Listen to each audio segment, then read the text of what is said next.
Mental response. Elicitation of knee-jerk and mental response. এটা হলো nervous সিস্টেমের প্র্যাকটিক্যাল। তাহলে এই elicitation knee-jerk and mental knee-jerk কি? jar কি? jar চাকুনি কিসের জাকনি? হ্যাঁ? জার্কের আরেকটা নাম আছে, ওটা কি? রিফ্লেক্স অথবা জার। তাহলে জার অথবা রিফ্লেক্স মানে কি? বই না পড়লে আসলে প্র্যাকটিক্যাল ক্লাস করা না করা সমান কথা।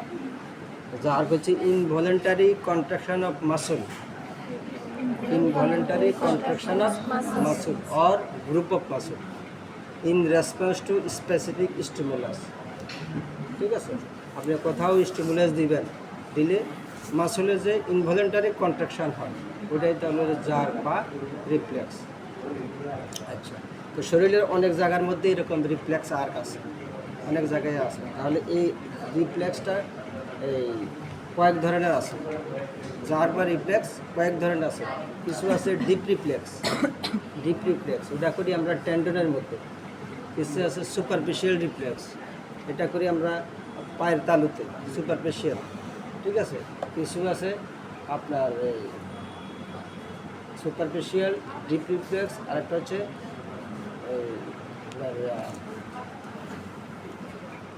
ভিতরের অর্গানগুলোতে আর কি, ভিসেরাল রিফ্লেক্স। এখানে আমরা করব সুপারফিশিয়াল একটা আর হচ্ছে ডিপ একটা, সুপারফিশিয়াল একটা আর ডিপ একটা। ডিপ রিফ্লেক্স যেটা, এটা করবো আমরা নিজার, আর সুপারফিশিয়াল যেটা করবো এটা করবো প্ল্যান্টার জার অথবা প্ল্যান্টার রিফ্লেক্স। ঠিক আছে, তাহলে সুপারফিশিয়ালটা করব প্ল্যান্টার আর ডিপটা করব নিজার। প্রথমে আমরা করব নিজারের মধ্যে হচ্ছে যে নি জয়েন্ট কিন্তু কতগুলি বোনের সমষ্টি। নি জয়েন্টের একটা বোন আছে প্যাটেলা। ঠিক আছে, তাহলে নি জয়েন্টে প্রথমে কী করতে হবে, রোগীটাকে এই আপনার বসাইতে হবে সিটিং পজিশনে। কয়েকভাবে করা যায়, সিটিং দুইটা পজিশন আছে, একটা সিটিং পজিশন, একটা লাইং পজিশন। তাহলে আমরা করব সিটিং পজিশনে। তাহলে রোগীটাকে বসাইতে হবে একটা টুলের মধ্যে, যেন তার ভাঁজগুলো ঝুলে থাকে, দুই পা কেন থাকে, ঝুলে থাকে। এরপরে আপনার তার তাকে গ্রেটিং কনসেন্ট দিবেন, তার অনুমতি নেবেন। এরপর তার হাঁটুর জামা কাপড় এক্সপোজ করবেন।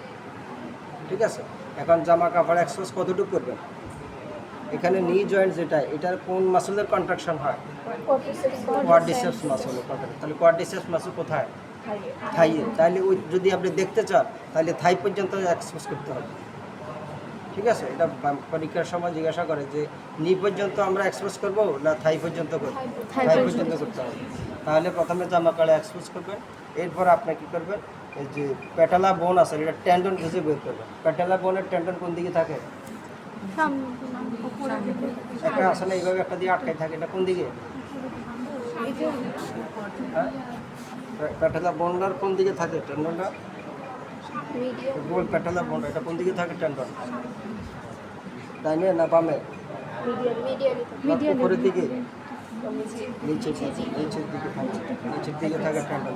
খেয়াল রাখবেন, প্যাটেলা বোনের নিচ দিয়ে এটা আটকানো টেন্ডন দ্বারা। এই টেন্ডন খুঁজে বের করে, এই টেন্ডন দিয়ে, এটার নাম হচ্ছে percussion hammer, rubber percussion hammer.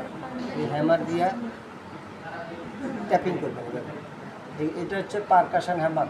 এই পারকাশন হ্যামার লাগবে নিজার, যত রকমের জার আছে সবগুলো ম্যাক্সিমামে এই হ্যামার লাগবে।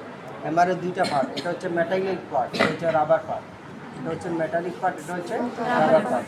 এই রাবার পার্টের pointed in, blunt in, pointed in আর ব্লান্ট ইন। এই পয়েন্টেড ইন দিয়ে এই আপনার এই ইয়েতে প্যাটেলা বোনের টেন্ডনে, প্যাটেলা বোনের নিচে যে টেন্ডনে পাবে ট্যাপিং করবে। ঠিক আছে, ট্যাপিং করলে কী হবে, যদি নর্মাল হয় তাহলে কোয়াড্রিসেপস মাসেলের কন্ট্রাকশন হবে। বলে আপনার লেগ না ঝুলে আছে, লেগের ফরওয়ার্ড জার্কিং এভাবে ঝুলে আছে, তো এভাবে ঝুলে যাবে, লেগের ফরওয়ার্ড জার্কিং তাহলে তার নার্ভাস সিস্টেম ভালো আছে। ঠিক আছে, এই প্র্যাকটিক্যালটা আমরা করবো। আরেকটা কি, প্ল্যান্টার। সুপারফিশিয়াল হচ্ছে প্ল্যান্টারটা করতে হবে সুপাইন পজিশন। প্ল্যান্টার করতে হবে কিসে? Supine position. সবাই দিতে হবে। সবাই দেওয়ার পরে ও গ্রেটিং কনসেন্ট দিবেন। এরপরে তার পায়ের তো জামা কাপড় থাকে না, একটু জামা কাপড় এক্সপোজ করবেন।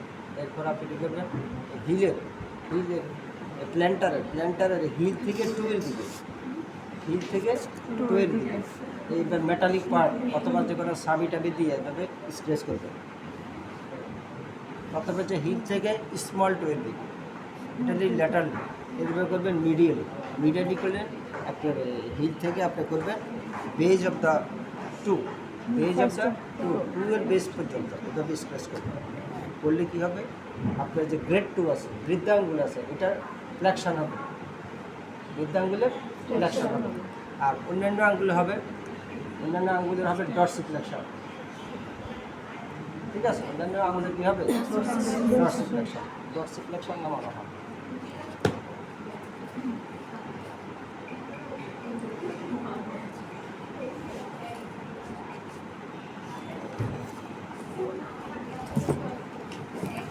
আর নি জয়েন্টের হবে ডরসিফ্লেকশন অ্যান্ড ইনভার্সন।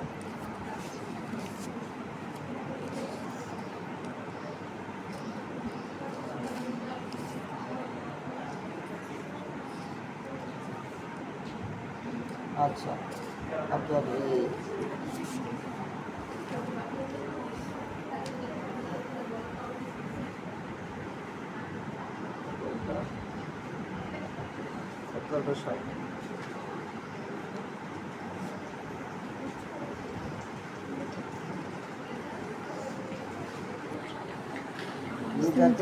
সেন্টার কোন জায়গা, সেকেন্ড থেকে fourth number segment plus spinal cord. আর প্ল্যান্টার রেসপন্সের হচ্ছে fifth number and first sacrum. Plantar হচ্ছে center fifth number and first sacrum. আর নি জার্কের হচ্ছে fourth number and spinal cord. আচ্ছা, ওই যে ফ্লেকশন অফ দ্য গ্রেড 2, এটা হচ্ছে অ্যাডাকশন। অন্যান্য আঙ্গুলের কী হবে, অ্যাডাকশন হবে। আর ডরসিফ্লেকশন অ্যান্ড ইনভার্সন হবে অ্যাঙ্কেল জয়েন্টের। আমরা কোনটাতে করতেছি, উপরে অ্যাঙ্কেল জয়েন্ট না, হ্যাঁ প্ল্যান্টারের উপরেটা কি কোন joint, ankle joint. Dorsiflexion and inversion হবে অ্যাঙ্কেল জয়েন্টের, আর অ্যাডাকশন হবে আদার 2, আর ফ্লেকশন হবে গ্রেড 2, ফ্লেকশন হবে গ্রেড 2। আচ্ছা, আমরা যে রিফ্লেক্স যদি করতেছি, কেন করতেছি, ইন্টিগ্রিটি অফ নার্ভাস সিস্টেম। কিন্তু আমাদের নার্ভাস সিস্টেম এগুলি কাদের করে, এরা প্যারালাইজিস হয়ে আসে, এদেরকে তার নার্ভাস সিস্টেম কোথায় ত্রুটি আছে এটা দেখার জন্য এই পরীক্ষাগুলি করে।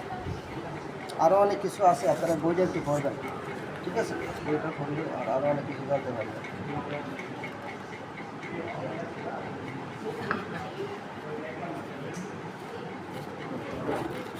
তাহলে আমরা এর দ্বারা এসে একটু বসি।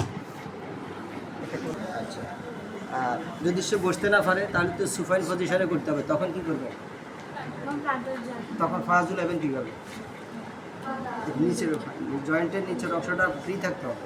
তখন তার এইভাবে এখানে হাত দিবেন, এইভাবে এই হাঁটুর উপরে এইভাবে হাত দিবেন, হাত দিয়ে এটাকে হাতের উপরে রাখবেন, ভারটা হাতের উপরে রাখবেন, রাখার পরে এর উপরে পরীক্ষাটা করবেন। যদি শুয়ে থাকে সে, তার পায়ের নিচে দিয়ে এভাবে হাত ঢুকাই দিবে, ঢুকায় এভাবে উপরের দিকে উঠাইয়ে পা ঝুলে থাকবে, তখন তারপরে পরীক্ষাটা করবেন।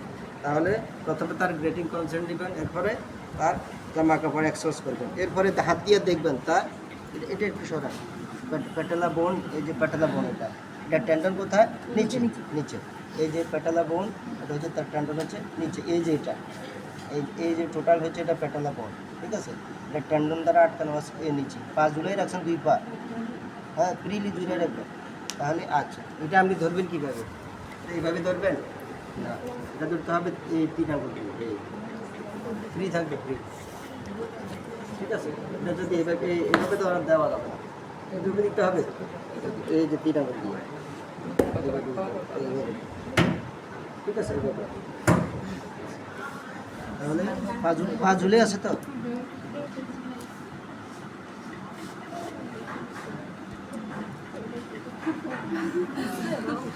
ইচ্ছা করে দিছে, ল্যাব দিতে গেছে, তাহলে অবশ্যই কোয়াড্রিসেপস মাসলের কন্ট্রাকশন হয়েছে, যেটা আমরা ছবি দেখে নিই। কোয়াড্রিসেপস মাসলের কন্ট্রাকশন হওয়াতে আপনি এটার সামনে ফরওয়ার্ড জার্কিং হবে, ফরওয়ার্ড জার্কিং হয়েছে, এটা নর্মাল আছে। আর প্ল্যান্টারটা কীভাবে দেখাই, আরেকটা টুল নিয়ে আসো, আরেকটা টুল এইভাবে এইভাবে। এখন পুরোপুরি না হলে ঠিক সিস্টেম এটাই,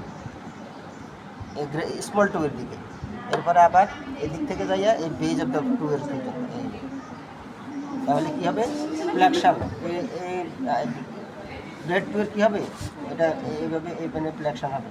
আর অন্যান্য আঙ্গুলের অ্যাডাকশনটা কী জিনিস, হ্যাঁ? এইভাবে চলে আসবে,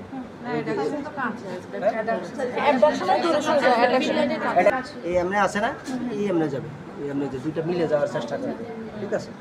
আর অ্যাঙ্কেল জয়েন্টে কী হবে, ডরসিফ্লেকশন। ডরসিফ্লেকশন হচ্ছে এটা কি ফ্লেকশন, এটা এইভাবে যাবে,